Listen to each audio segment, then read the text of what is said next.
नमस्कार दोस्तों, welcome back to क्यूरियसरी for the daily dose of Indian football. And सबसे पहले बात करते हैं भाई एएफसी चैंपियंस लीग में आज होने वाले धमाकेदार मुकाबले के बारे में। मुंबई सिटी टेक ऑन करने जा रही है नवबहर नामंगन उज्बेकिस्तान क्लब, जिन्होंने अपना पहला ग्रुप स्टेज मैच में भाई अल हिलाल जैसी तगड़ी टीम को यहाँ पे अपने अवे गेम पे 1-1 से ड्रॉ में रोका था। ऑलमोस्ट वो मैच जीत गए थे, लेकिन लास्ट मोमेंट पे अल हिलाल ने वहाँ पे इक्वलाइजर डाल दिया था, जहाँ पे मतलब नेमार, मेलकॉम, मित्रोविच वो सब खेल रहे थे। उसके बावजूद भी भाई नवबहर ने यहाँ पे अवे में जाके जबरदस्त परफॉर्मेंस दी थी। और मुंबई सिटी की अगर बात करें तो उन्होंने पहला मैच अपना होम पे नासाजी के सामने भाई हार गए थे, and that's a disappointing result था, क्योंकि वो मैच यहाँ पे 3 पॉइंट लेने वाला मैच था, लेकिन यहाँ पे उतनी अच्छी परफॉर्मेंस नहीं आई थी। लेकिन मुंबई सिटी के लिए जो एक पॉजिटिव चीज उस मैच के बाद हुई है, नो डाउट ये अवे में मैच है, डिफिकल्ट है, लेकिन उसके बाद उन्होंने 2 क्वालिटी आईएसएल मैचेस खेले हैं, तो एक जो रिदम एंड ग्रू है वो आई थिंक मुंबई सिटी के साथ वापस आ चुका है। सो आई थिंक वो एक पॉजिटिव है। अगर हम नवबहर की बात करें तो यहाँ पे जो उनके सैमुअल बाबियान, जो उनके कोच साहब है, उज्बेकिस्तान के लोकल कोच ही है, एंड उससे पहले फख्ताकोर को भी वो मैनेज कर चुके हैं। सो एक्सपीरियंस कोच है अगर हम बात करें तो। एंड अगर उनकी टीम की बात करें तो तेबाज से जो उनके पास जॉर्जियन यहाँ पे क्या बोलते हैं कि स्ट्राइकर है, वो काफ़ी एक लीथल स्ट्राइकर है। Jamshed in the midfield number 10 के रोल में काफ़ी क्या बोलते हैं डेंजरस साबित होते हैं। 4-1-4-1 फॉर्मेशन जनरली उनको देखने को मिलती है, लेकिन जो उनकी सबसे बड़ी स्ट्रेंथ है इस उज्बेकिस्तान की टीम की, जो अल हिलाल के सामने भी हमें देखने को मिली थी, वो है उनकी centre back pair, Serbian and Montenegro centre back pair Milosevic and क्या बोलते हैं कि फिलिप इवानोविच। ये दोनों ऐसी सेंटर बैक पेयर है कि जिसको ब्रेक करना काफ़ी मुश्किल है। So I think that will be the challenge for Mumbai city मेरे हिसाब से, कि यहाँ पे जो उनकी बैकलाइन है उसको यहाँ पे ब्रेक डाउन करना। एंड मुंबई सिटी के लिए अगर आप देखें तो आई थिंक स्क्वाड में आई डोंट थिंक सो कि ज़्यादा कोई चेंजेस की जरूरत है। देखना रहेगा कि टैक्टिक्स यहाँ पे कौन सी देश बकिंगम लेके आते हैं, क्योंकि क्या आप डिफेंसिव जाते हो या फिर जो आपका एक अटैकिंग ब्रांड ऑफ फुटबॉल है उसी के साथ जाते हो अवे गेम में, तो आपको ये भी देखना पड़ेगा। फ्रंट लाइन में शायद बिपिन सिंह की जगह पे यहाँ पे अल खयाती आ सकते हैं, एंड ग्रेग स्टुअर्ट को आप वाइड मूव कर सकते हो। 4-2-3-1 फॉर्मेशन आई थिंक ज्यादा सुटेबल रहेगा मेरे हिसाब से। योलवेन नाइफ एंड अपुया को आप as a double pivot hold up में खिलाओ, क्या बोलते हैं Greg Stewart, Al Khayati number 10 and Chhangte and front में जोजे परेरा डियास। तो I think that would be perfect. And backline interesting बन जाएगा कि क्या यहाँ पे यहाँ पे जो बैकलाइन है आई वुड गो विथ मेरे हिसाब से आकाश मिश्रा, क्या बोलते हैं कि तेरी ग्रिफिथ्स एंड मेहताब। अगर मेहताब फिट हो चुका है then he should be starting as a right back rather than Rahul Bheke. Rahul Bheke के पास स्पेस भी नहीं है, और थोड़ी सी वो क्या बोलते हैं कि गलती भी उन्होंने लास्ट मैच में भी हमने देखा था कि वो क्या बोलते हैं कि एरर प्रोन हो चुके हैं। So that's why I will go with क्या बोलते हैं मेहताब सिंह। राइट बैक वो खेल सकता है, नो डाउट अबाउट दैट।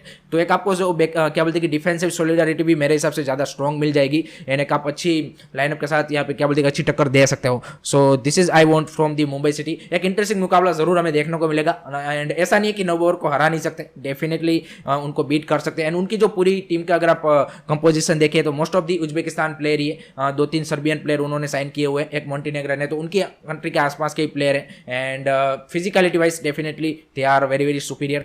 सो वहां पे भी एक आपको अच्छा चैलेंज देखने को मिलेगा। एंड आज शाम 7:30 बजे से मुकाबला खेला जाएगा। जो गाइज मेरा प्रेडिक्शन है, I am seeing this match as a 1-1 draw guys. Let me know guys आपका क्या प्रेडिक्शन है, कमेंट सेक्शन में जरूर बताएगा मेरे को। Moving on to the next news is regarding guys कल हुए एएफसी के 2 धमाकेदार मुकाबले के बारे में, जिसमें पहला मैच था भाई ओडिशा वर्सेस वसुंधरा किंग्स का, यहाँ पे वसुंधरा के फुटबॉल एरिना में। एंड ओडिशा ने डिसअपॉइंट किया, 3-2 से वसुंधरा किंग वो मैच जीत गया। वैसे वसुंधरा ने भी एज सच आप बोलेंगे कि डिफेंसिवली उतना कुछ खास परफॉर्मेंस नहीं दिखाया था। ओडिशा ने चांसेस जरूर क्रिएट किए थे, लेकिन जो क्लियरली एक मैसेज था उस मैच से, आई थिंक सर्जियो लोबेरा की ओर से या फिर ओडिशा एफसी की ओर से, वो ये था कि भाई उनका जो फोकस है वो इस सीजन आईएसएल में है, and they are not looking for FC cup. क्योंकि यहाँ पे जिस तरह की उन्होंने स्टार्टिंग 11 ही उतारी थी, एक तो आपने प्रिंसटन रिबेलो को उतारा था, जहाँ पे मतलब क्या बोलते ईसा का अच्छा करके आ रहे थे, तो उसकी जगह पे आपने उसको उतार दिया इस मैच में, क्रूशियल मैच में। उसके अलावा लेफ्ट बैक में जेरी अच्छा करके आ रहा था, उसकी जगह पे आपने क्या बोलते साहिल पनवर को उतारा, तो वहीं से क्लियर मैसेज मिल गया था। मुर्तदा फॉल की जगह पे थोइबा सिंह का आना वो तो समझ में आता है, लेकिन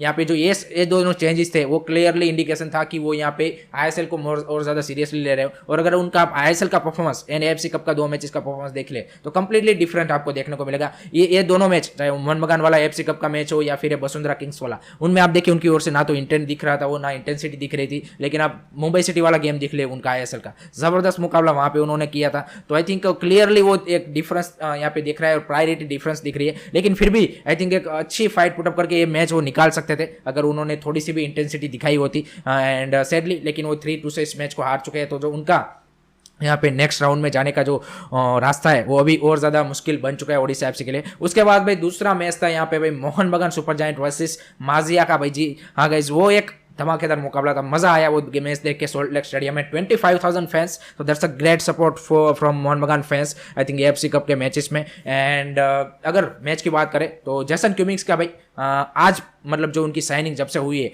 आज आई थिंक उसका one of the best performance था अब तक मोहन बगान की जर्सी में, जिस तरह से उन्होंने दोनों गोल कन्वर्ट किए, that's a proper number 9 goal and beautiful finishes. No doubt वो पेनल्टी वाला उन्होंने थोड़ा सा जोक बना दिया वहाँ पे उसने और क्यूमिंग्स ने साथ में मिलकर, अदरवाइज इट्स 3-1 विक्ट्री हो जाती। एंड माजिया ने अच्छी क्या बोलते टक्कर दी, लेकिन सेकंड हाफ में आई थिंक क्या बोलते कि मोहन बगान वर मच सुपीरियर। जो 3-4-3 फॉर्मेशन लेके वो उतरे थे उसको जब उन्होंने सेकंड हाफ में सहल एंड थापा के आने के बाद जो उनका जो ट्रेडिशनल 3-5-2 या फिर वो फॉर्मेशन है उसमें जब कन्वर्ट हुए तब ज़्यादा और ज़्यादा क्या बोलते कि मोहन बगान डेंजरस लगी थी। एंड सेकंड हाफ में I think most of the chances has been created by Mohun Bagan. Sahal Abdul Samad का बेहतरीन game, Liston Colaco has absolute brilliant game, तो वो एक अच्छी बात है। मनवीर सिंह का भी एज ए सब्स्टिट्यूशन आके आई थिंक काफ़ी अच्छा इंपैक्ट देखने को मिला। ह्यूगो बोमो एज ऑलवेज बढ़िया गेम था। सादी को थोड़ा सा मेरे को उनका गेम अच्छा था लेकिन थोड़ा सा उनको यहाँ पे लेफ्ट आउट होते हुए दिखे में, उतना ज़्यादा डिलीवरीज उनको मिल नहीं रही थी, तो आई थिंक वो एक चीज़ है। Otherwise I think Anwar Ali आज थोड़े से मेरे को ऑफ दिखे कल के मैच में। ब्रेंडन एमिल हेक्टर से ऑन पॉइंट नो डाउट, लेकिन अनवर अली थोड़ा सा मेरे को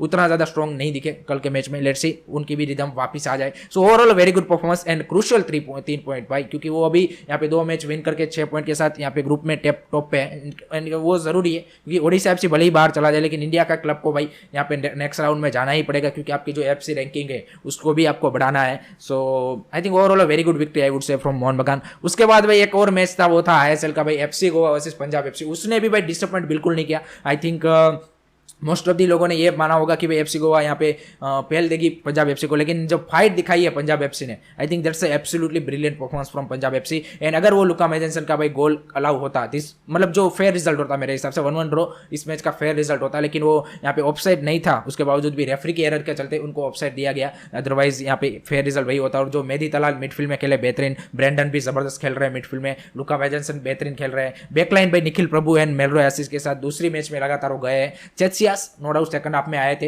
एंड आई थिंक जो एक रीजन है कि प्योर इंडियन बैकलाइन में जाने का वो ये भी है क्योंकि आप क्या बोलते हैं कीपर एक आपका जो है वो फॉरेनर खिलाते हैं नींबू को, तो आई थिंक वो एक डिसीजन यहाँ पे मेरे हिसाब से बनाना पड़ेगा वर्गेतिस को कि क्या वो फॉरेन कीपर के साथ जाना चाहते हैं, क्योंकि आपके अगर यहाँ पे आप इंडियन कीपर लाते हो और वो मिल जाएगा आपके पास ऑप्शन है एंड आप फिर यहाँ पे क्या बोलते हैं कि मिडफील्ड या फिर डिफेंस में एक फॉरेन प्लेयर बढ़ा सकते हो। विल्मार जॉर्डन को भी मैं क्या बोलते कि सेकंड हाफ में को लास्ट में बेहतरीन चांस मिला था, मेहदी तला का जो बेहतरीन क्रॉस आया था वो अगर फिनिश कर देते देन ऑल्सो 1-1 रिजल्ट।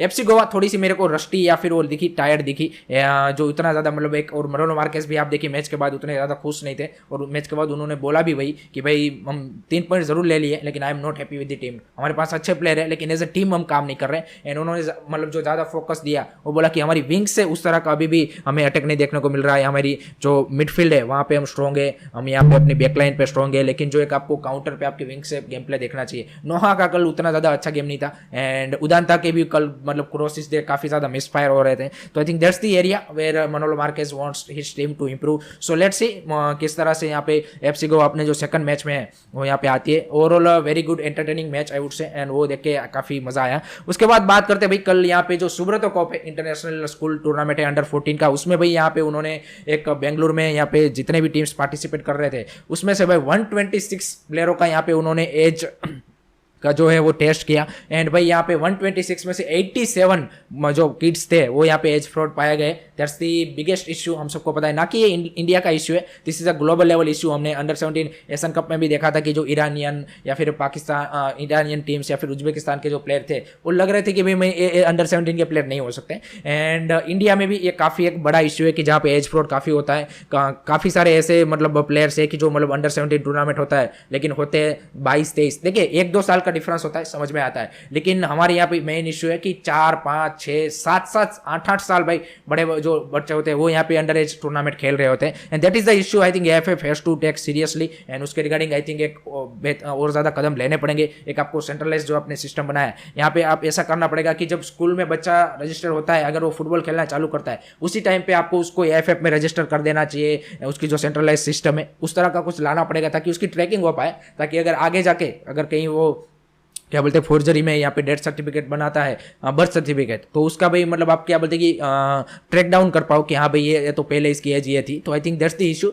इसमें मतलब आई थिंक और ज़्यादा स्ट्रॉन्ग उनको कदम लेने की ज़रूरत है। एंड लास्ट न्यूज़ है गाइज, यहाँ पे हमारी जो क्या बोलते हैं AFC फुटसल की जो टीम है for the AFC futsal Asian cup 2024 क्वालिफायर्स के लिए, वो यहाँ पे अनाउंसमेंट हो चुकी है जैसे कि आप देख सकते हो। एंड 7 से 11 अक्टूबर के बीच में यहाँ पे तजाकिस्तान में फुटसल के क्वालिफायर्स खेले जाने वाले हैं। हमारा जो मैचेस है वो तजाकिस्तान, म्यांमार एंड पैलेस्टाइन के सामने है। पहली बार यहाँ पे जो हमारी फुटसल टीम है वो यहाँ पे AFC फुटसल एशियन कप क्वालिफायर्स खेल रही है। सो लेट्स होप सो कि हमारी टीम अच्छा परफॉर्मेंस दे एंड फुटसल में भी हम बढ़िया परफॉर्मेंस करें। आई थिंक वही हम चाहेंगे। So that's it from my side guys regarding today's Indian football news. I hope कि आपको वीडियो पसंद आया हो। Please don't forget to like से सब्सक्राइब करो सरी। जय हिंद, जय भारत।